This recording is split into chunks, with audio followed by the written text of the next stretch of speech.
Minum segelas air hangat, biar manis tambah coklat. Assalamualaikum wahai sahabat, pagi ceria makin semangat. Melalui video ini, kami akan mempresentasikan materi kami yang berjudul penerapan manajemen risiko pada penerbangan di Indonesia.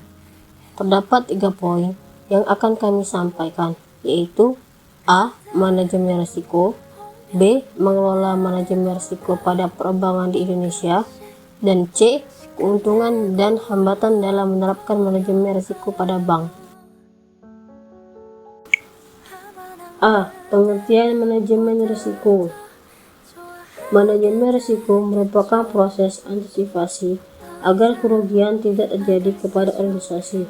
Menurut Peraturan Bank Indonesia Nomor 11/25/Federal Bureau of Investigation/2010 mengenai perubahan atas Federal Bureau of Investigation Nomor 5/8/Federal Bureau of Investigation/2003 tentang penerapan manajemen risiko.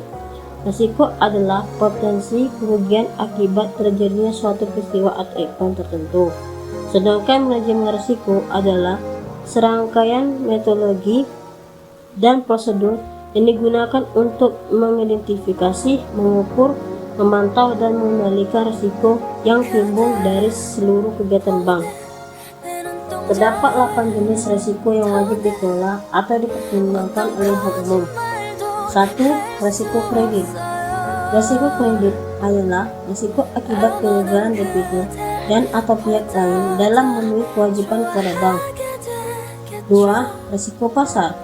Risiko pasar adalah risiko pada posisi neraca dan administratif termasuk transaksi derivatif akibat perubahan secara keseluruhan dari kondisi bank, termasuk risiko perubahan harga opsion. 3.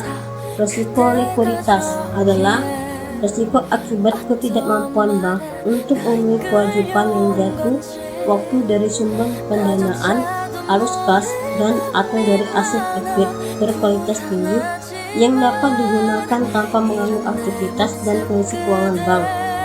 5.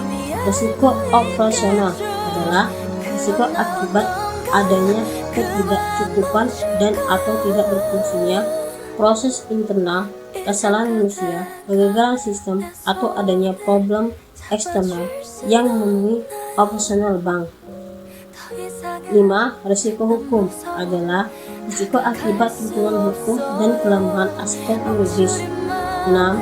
Risiko reputasi adalah akibat menurunnya tingkat kepercayaan stakeholder yang bersumber dari persepsi negatif bank. 7. Risiko strategi adalah risiko akibat ketidaktepatan dalam pengambilan atau pelaksanaan suatu keputusan strategi serta kegagalan dalam mengantisipasi perubahan lingkungan bisnis. 8. Risiko kepatuhan adalah risiko akibat bank tidak mematuhi atau tidak melaksanakan peraturan perundang-undangan dan ketentuan yang berlaku. B. Cara mengelola manajemen risiko pada perbankan di Indonesia. Menurut Bank Indonesia, cara mengelola manajemen risiko pada bank dapat dilakukan dengan beberapa cara sebagai berikut. 1. Identifikasi risiko. Ini dapat dilakukan dengan menganalisis segala sumber risiko dari produk dan aktivitas bank, serta memastikan bahwa risiko dari produk dan aktivitas baru telah melalui proses manajemen risiko yang layak sebelum diterapkan. 2. Pengukuran risiko wajib. Ini dilakukan secara berkala, baik untuk produk dan portofolio maupun seluruh aktivitas bisnis bank. 3. Pemantauan risiko pada bank. Ini harus dilakukan dengan menyiapkan suatu sistem backup dan prosedur yang efektif untuk mencegah terjadinya gangguan dalam proses pemantauan risiko dan melakukan pengecekan secara berkala pada sistem backup tersebut. 4. Proses pengendalian risiko yang memadai harus diterapkan oleh setiap bank, mengacu pada kebijakan dan prosedur yang telah ditetapkan, disesuaikan dengan exposure risiko maupun tingkat risiko yang akan diambil. Selanjutnya, bank perlu melakukan pengukuran risiko sesuai dengan karakteristik dan kompleksitas kegiatan usaha. Selain itu, efektivitas penerapan manajemen risiko perlu didukung oleh pengendalian risiko dengan mempertimbangkan hasil pengukuran dan pemantauan risiko. C. Keuntungan dan hambatan dalam menerapkan manajemen risiko pada bank.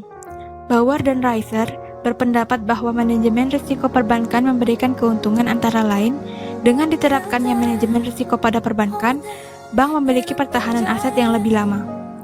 Bank mampu memonitor informasi dengan mudah, sehingga mampu memprediksi berbagai kemungkinan seperti kegagalan kredit, dan bank dapat menjadi lebih maksimal untuk melayani nasabah dengan memonitoring terhadap risiko yang mungkin terjadi.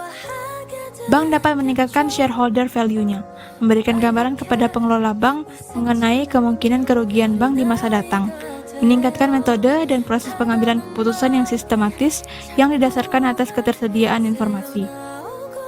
Menurut Galorov, ada juga beberapa kendala atau hambatan yang menyertai penerapan manajemen risiko tersebut.